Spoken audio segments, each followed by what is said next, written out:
That's right, your girl can sew. And that's right, your boy entered a cosplay contest. That's right, I used quotations for the cosplay part. That's right, it's not a cosplay contest, I lied. Bubble, bubble, bubble, bubble, bubble, bubble. Bubble, bubble, bubble gum. So let me explain exactly what is going on here. This year, it is 2024, and a lot has happened to me. And a lot has changed about to me. And today I want to explain one of those things to you because it really will change the direction of this channel and all my other future endeavors. And I always wanted to share that with you. To the 5 people I know who are watching. More like 4. So buckle up. So let me set the stage for you. One day I'm scrolling through Instagram, and if you know anything about me, it's that I will succumb to media advertisements very, very easily. I will click on them and I will explore them, and Instagram loves that about me. So I get an ad on my stories for a geek-bound fashion challenge. Now, so this is why I'm putting air quotes around cosplay, because it's not necessarily a cosplay challenge. The challenge is to create an outfit based off a fictional character or medium, as some people did. So it's not, you're not supposed to make them like cosplay-y. It's mostly like something you would wear every day, mostly. There's two categories. One is the day wear and one is the evening wear, and the evening wear, like, it's anything you'd wear in the evening. I'm not going to explain evening wear because me and my family fight about this category all the time. So, but yeah. And I found this ad like a month before the registration submission deadline, and it was very interesting. I was like, you know what? Why not? Why not try this out? It's in a state that's close to my state, and there's like prizes. I love prizes. I will enter anything if there's a cool prize. For the submission, I had to submit a design, or if I was finished with the product, I could submit the finished product, and a detailed description of the materials I was going to use, how I was going to make it, or how I made it, and all that, and how I was going to construct it. So easy fucking peasy, am I right? Oh yeah, there's one more thing. So within this challenge, there's also side quests in that challenge, and you can complete a side quest if you want. The side quest this year was to make like hats or headpieces based off the character to incorporate with your outfit. And I looked at this side quest and I was like, oh yeah, I know a character who wears a hat all the time and it's just so iconic to her character. Applejack. That's kind of the main reason why I picked this, is because I had an idea already about the character for the side quest piece, and that's kind of why I chose it. I submitted 2 designs. My Applejack one got picked. I did a Rarity and an Applejack one. I like the Rarity one, but it's just missing something. Like, it does actually look like something the character would wear. It looks almost too much like her Equestria Girls outfit. But yeah. And that's kind of why it probably didn't get chosen, is because it just looks too much like the character's outfit, even though I submitted an image of just Rarity. But yeah, Applejack got picked. And so, of course, when I found out a month after I submitted it, that it was picked, of course, I locked in and started going and making all of my garments in a timely manner way before the deadline. Of course, that's what I did. It's not all what I did. Yeah, I'm gonna explain to you each article of the clothing that I made and the whole story behind it. So first off, so this is the jean skirt I made. I will show a better video showing it off later so we can truly see its magnificence in all its glory. But yeah, so in my description I said I was going to upcycle some jeans into a skirt. I mainly did this because they said that you can only have something if it's like heavily altered, and I'm like, heavily altered, upcycling, duh. So their description of the rules led me to make this decision. Yes. And I also thought it would be easier than just making a fucking skirt from scratch. Some ways it was easier, some ways it was not. So let's get through it. I wish I had my monitor and mirror back there. Fuck. Hopefully you can see this. If not, I will just say what I'm saying. But anyway, so I cut off the legs and I cut up the legs so it can make like a U shape, because it's longer in the back and shorter in the front. And that was a struggle part, because if we look inside here, and if you know anything about garments, you will know that the way jeans are made is the kind of, it curves, there's more fabric, so it curves around your butt, and that was a struggle to make it more flat so it wouldn't like curve on my butt and then go weird down. So I was trying to make it more flat and just go whoop, and that was a hard part. As you can see, there's a giant chunk of fabric where the seam is to make it more straight in the back. Oops. You can't see it because I covered it up and I didn't take any fucking pictures while I was making this, but it follows the seam to make it straight. It also hides it, of course. So after that, I added all the lace onto it. And so the lace part was pretty easy. So there's multiple layers of lace. There is lace around the hem of it. And this part right here is the tail. It has its circles, and I layered the circles one by one. So let's, whee, so fun. And these apples, these are actually my favorite part. I was gonna make them bigger around the pocket, but I actually like how it's not that big. But I crocheted these, super fun. A pattern you will see throughout the rest of the outfit. Yeah. So let me talk about the design choices, because, so if you don't know what Applejack looks like, I probably showed you an image, I don't know. So if you don't know anything about Applejack, she is a pony from My Little Pony, and she works on an apple farm with her family, and she's like country. That was a terrible country accent, I apologize. But yeah, she's a pony. And in my description, I said that the lace was going to mimic her tail. And people went fucking crazy for that. People were like, holy shit, that's such a brilliant idea. No hate to them at all. I loved it. I'm so glad people thought it was a cool idea. I just thought it was a shitty idea. At first, I thought I was like, oh, I'm bullshitting here. This is so not it. Because in my description, I didn't know I had to write such a detailed description. I was just like, just look at the design. Look at that there. That's what I'm making. And so I was like, I'm just bullshitting here. But I'm glad people liked that part. So yeah, I actually really enjoyed making that skirt. It was definitely a learning experience, and I had so much to do about it. It took me the longest. I hate it because there was so much I had to figure out. But I'm really proud of it, and yeah, 11 out of 10 would do again. Wink. Anyways, so now let's move on to the shirt. Now, if you look at this shirt and you look real closely at it, this shirt, you'll notice that it's nothing like the shirt in the design. And that's because I thought I could find a very similar shirt design pattern and I'd be fine. I'd be A-okay. But I didn't. It took me fucking months to find a fucking shirt pattern that I liked. And when I finally did, I went to Joann's to get the fabric for it. I didn't even buy the pattern yet, I just got the fabric. I found a pattern at Joann's. It was fucking waiting for me to get off my goddamn ass and go make it. Crazy coincidence. So now, yeah, moral of the story is to go to your stores first before you look online. I love you small sellers, but you all don't have what I want sometimes. But yeah. So yeah, once I found the pattern, I began in construction, and it was super easy and super fun. Yeah. Again, it was not super easy and it was not super fun. Well, it was super fun, but it was also super fucking stressful. I was super stressed most of the time because I was like, I'm never going to finish this. It's not going to come out great.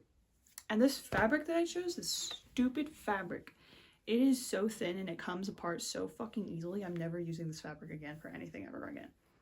So yeah. Die. That's a lie. I'm using the scraps for something, but I'm never buying this and intentionally using it.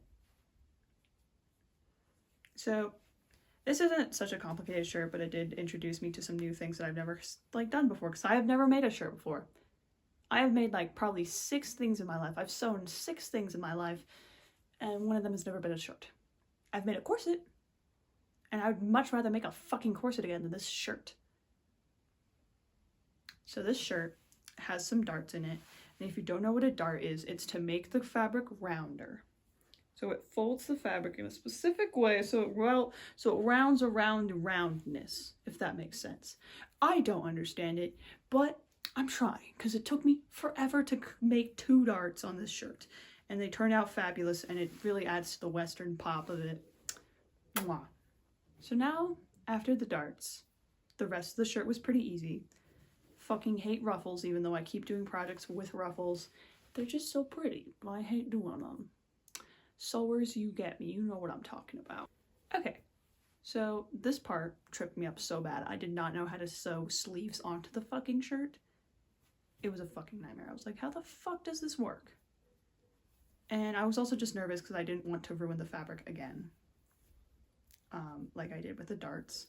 And so I had to I kept fucking practicing before I got it right on a different piece of fabric. I literally made a mini shirt, kind of. I just took the techniques of it and I was just like, okay, this is what it's supposed to look like. And I did it and it's fine. So after I finished the construction of the shirt, I realized, shit, I forgot to add the embroidery. So here's the embroidery. Oh, and here's the back. There's a hole.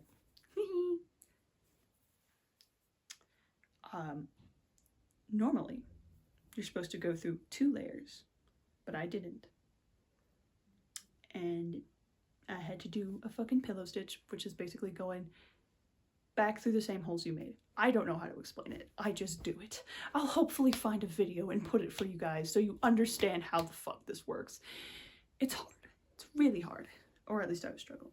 So yeah, while I was making the script, I was reliving my experiences of making this, and I was like, holy shit, I was so stressed during this. I was really fucking stressed, because I finished the skirt a month before the deadline. And you may think that's fine. It's not fine. It's really not fine. Because you need to give yourself time for error, and there was no time for error. Especially with my fucking work schedule. So anyways, I was freaking out while I was making the shirt more than I was freaking out while I was making the skirt, because the skirt was like, oh, we got time. And then the shirt was not coming together, and I thought I'd get it done within a week, and it was not getting done within a week. And I was just so stressed out about it. I just couldn't. I just fucking couldn't. So yeah, I'm gonna point out everything I hate about this shirt.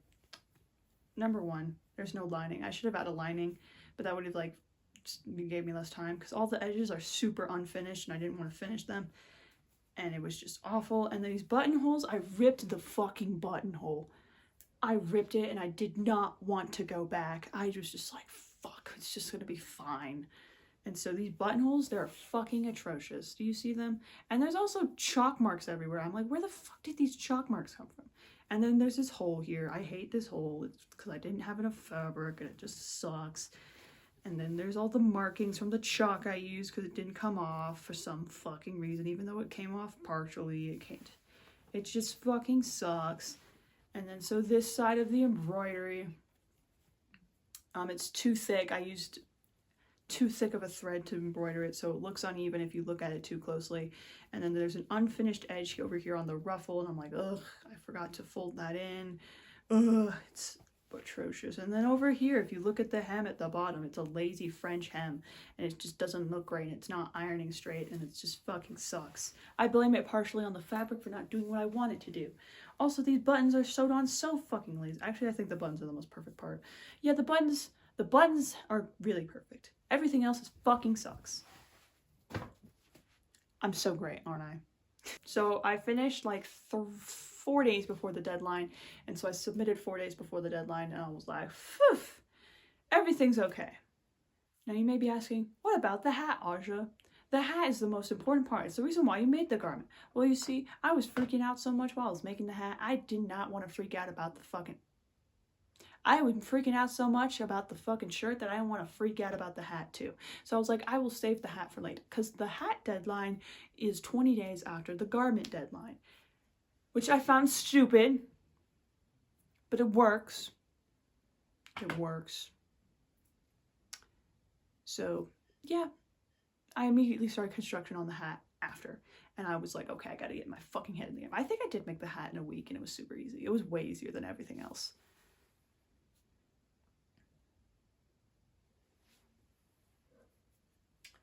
So now, let's look at the hat. I really fucking love this hat. This hat's so good. So this used to be a sun hat, and this part didn't used to be here. I had a little help from a little friend to help me cut this part out and fold over the pieces. And it just looks awesome. 10 out of 10. I actually really like this hat. So you see this part here, this is embroidery. I had a piece of fabric and I glued it on. I used heat and bond. I wanted to embroider it, but I just did not have the time and I just didn't want to mess with it too much because also it would have shown on this side and that would have not been cool. So yeah, I just embroidered that. I fucking measured this part and it still didn't match the curve of it. I think because I mirrored it and so I fucked it up somehow. So there's like gaps here and it doesn't like fully line and it comes off right here, as you can see. But yeah, I forgot to mention with the shirt. So I just put the shirt design of embroidery onto here. And I did that via the vines and the flowers. And then I added the apple and made it bigger. I crocheted these flowers using embroidery thread. I fucking hated it. I ran out of embroidery thread twice. And on the second time for this, I didn't want to get new embroidery thread so the flowers don't completely match with each other. Yeah. So yeah, these flowers are squished. I don't know why they're fucking squished. But yeah, they're squished. But yeah, this was the easy part. This embroidery was the easy part. This right here, this is made of clay. And it's beautiful. I actually traced Applejack. This is a frame of Applejack from the show. And I transferred it onto a piece of clay and I cut out that clay and I sculpted it. And it was cool. It's awesome. Best thing I ever made.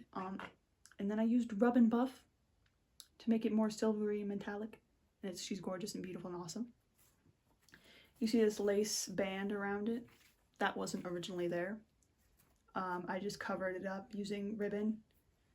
And it was awesome. So yeah, 10 out of 10 hat. I really fucking love this hat. Wish I had places to wear it. But yeah. 10 out of 10 hat. Okay. So I submitted everything. And I just needed to get to Salt Lake City, Utah. Because I didn't mention this in the beginning, but the Geek Bound Fashion Show takes place in Salt Lake City, Utah at FanX Convention. I don't know. And I have some stories about it. So anyways, this is my first time actually visiting Utah and like as a place and not just like as a path to get to my real destination. So I was very interested to see if Utah was as boring as I thought it was. Everything else but Salt Lake City was pretty boring to look at. So yeah, it's actually pretty terrifying if you don't live in Salt Lake City, I say, because like we went through so many little towns. We drove there, by the way. We went through so many little towns and I thought most of them were abandoned. No, you guys just don't clean your fucking signs. Neither does main city.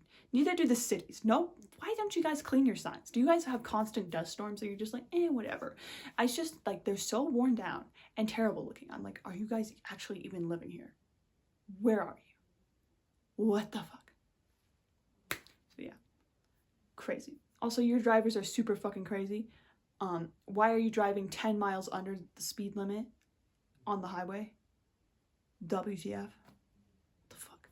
And you may be thinking, oh, they're in the right lane. They're in the slow lane. No, they're in the fucking left lane. The fast lane. That's the lane I need to be in. But everyone's going so fucking slow. I know I'm making it seem like I'm a fucking speed demon, but I'm not. I like driving the speed limit. I don't like driving 165 miles down the highway. No. No, I don't. Anyways, moving on. So the fashion show. It'd be on the vendor floor stage at 6 p.m. on the Friday of the convention. 10 out of 10.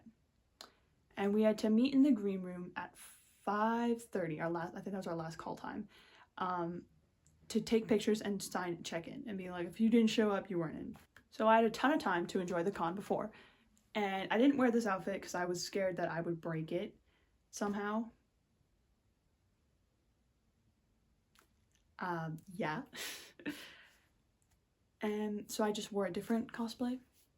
A really shitty cosplay. I gotta fix it. I gotta learn how to do makeup.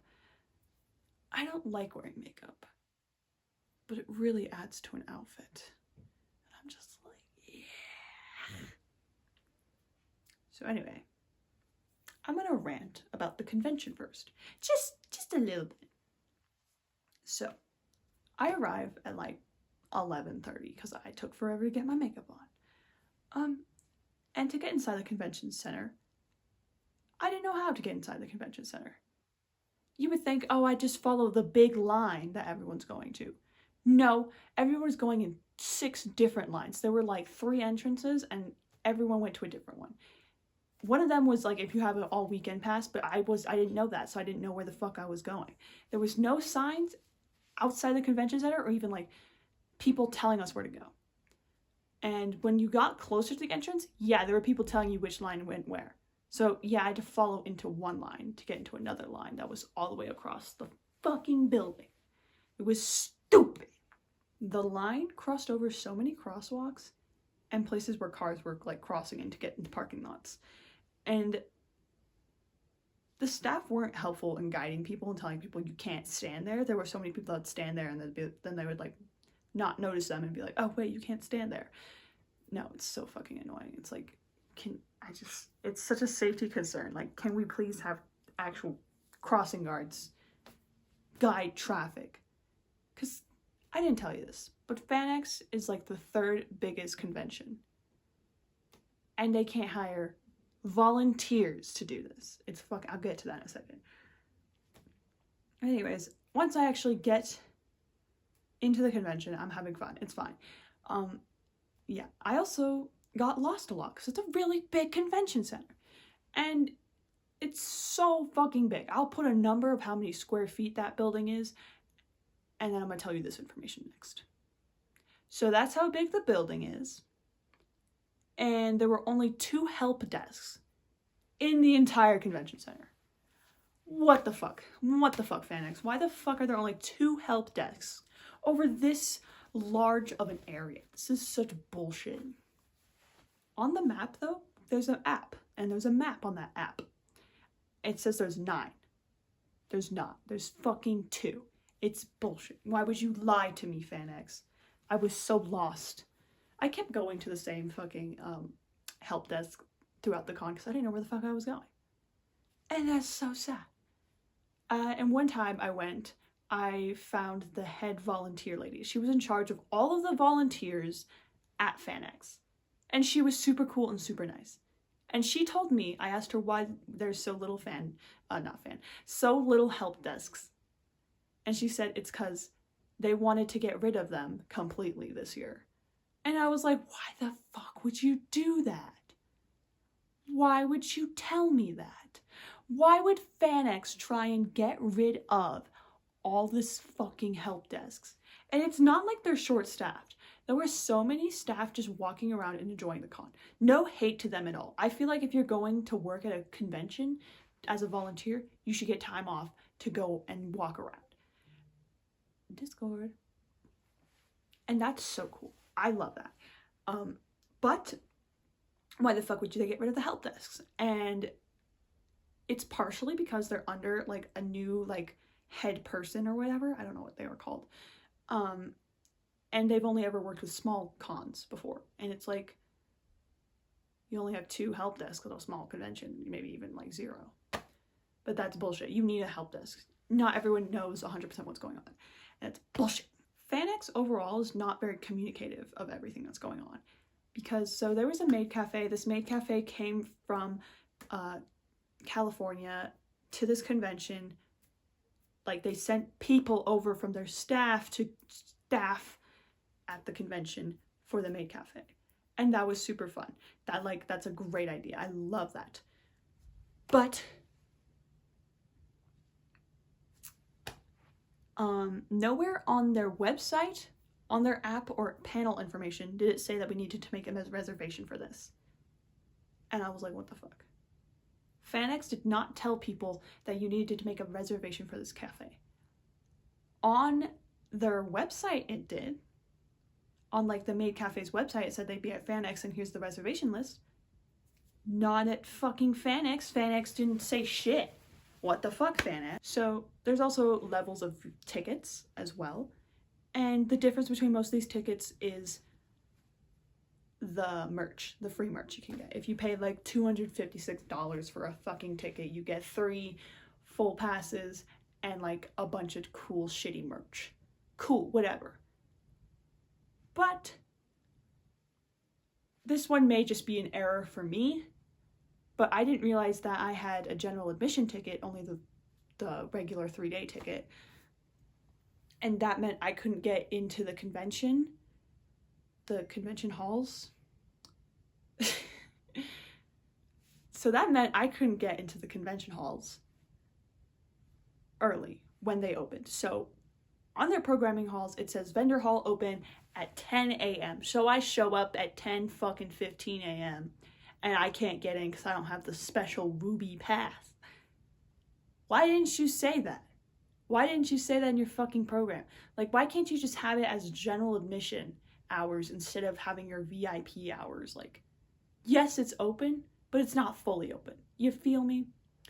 I just don't get it. It's just, I know organizing big events takes a lot of time and work to create, but when I hear they're getting rid of key features of a big event, and then there's all these like little small mistakes planted throughout it, I start to question their sense of duty and obligation to actually make a fun convention.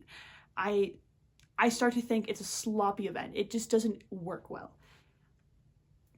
So yeah, I won't give them the benefit of the doubt, so do fucking better. Do better, FanX. Treat your volunteers better. Treat your hired staff better. Treat your guests better. There are so many panels with guests that were canceled out of nowhere, and it was probably because that the guests didn't like actually come, or maybe they just weren't accommodated well. I didn't look into it. I wanted to go to a Lisa Frankenstein fucking panel, but that one was canceled. I don't know why. Was it because you didn't like how you were being treated by FanX? Probably. I wouldn't fucking put it past you. Whatever. It's bullshit. Okay, moving on. Now to this interesting story time. So after I was enjoying the convention, I had my mother bring me my outfit and my hat because during our travels, this thing fell off and we had to find a replacement for it, and our replacement was a pencil eraser, and I was running to get her, to give her a ticket so she could watch me walk down the stage, and so that I could get my hat, because I already had my outfit ready and I was just gonna fucking put it on. And so I thought it would, like, she said she texted me, she's like, I found parking at 4, and it was like 4:30 when I was like, where are you? And she's like, I'm still walking. And it's because Salt Lake City blocks are so fucking huge and big. Like, why are they so long? They're like 3 blocks long. That is not a block. What the fuck? They have the biggest city blocks in America. It's bullshit. Anyways, so I get this ticket, I get this hat, and I get her ticket, and I'm rushing to the bathroom, and I'm like so fucking stressed that I'm gonna miss the call time. I think the call time was like probably 4:45 actually, now that I'm thinking about it. But anyways, I'm running to the bathroom. There's a fucking line at the bathroom, and I'm like, fine. And so I start changing in the middle of the line. I'm not like fully like taking off my clothes. I'm like putting my clothes on underneath my clothes. And that must have been so fucking awkward to see. And I'm sorry, people who were in line looking at me. Anyways, I get fucking ready. I fucking dash to our green room that's on the other side of the fucking convention, because it was crazy. And so as I'm doing it, I'm holding Applejack like this so she doesn't fall off. And as I'm running, I feel a shift inside the fucking clay, and I immediately know what happened, and I fucking almost break down. She fucking broke in half. she broke in half. And I was fucking devastated. And I walk into the green room and I'm almost crying and shaking. And I'm like, hi, I'm here to check in. And I asked someone if they had super glue or whatever, and someone had fucking super glue, and we glue it on. And I was so fucking happy, but I was so fucking stressed. And as I was getting taken pictures by the photographer, you can really see it. You can really see the stress in my face that I was not coming down. Shout out to Mark Lorister. He was the photographer. So yeah, after I got checked in, I mixed and mingled with everyone, and I was looking at their outfits, and I was getting a lot of compliments from the judges. And no offense to the judges, but that kind of told me that I didn't win. That kind of told me, oh, okay. I don't know if it's just, also I was the youngest to sign up and enter, I think. And so I guess they're just like, wow, you're crazy good at that. So it's like impressive because you're young or whatever.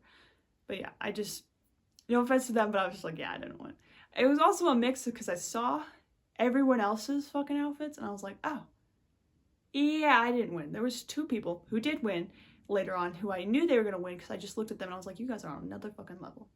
There you fucking go. That's how it's done. And I'm okay for not winning. But I understood why, because I looked at them and then I looked at myself and I was like, okay, you cut corners, you were lazy, you rushed. They probably rushed a bit, but their skills are just on a different level and you need to get there. So yeah. But yeah, everyone was nice and I met some really nice people and everyone's super sweet and I love you all. So yeah, here's the fashion show.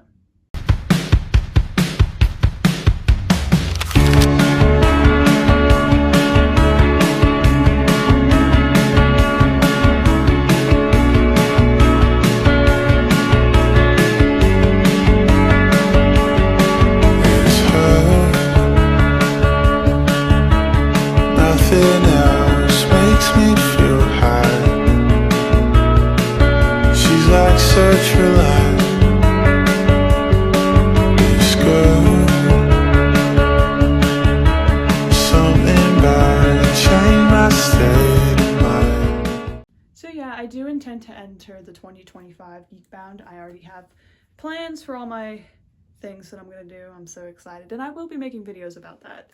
And I definitely want to share more of myself in these videos and not just make my stupid short films. I love my short films, but I also want to share myself, you know?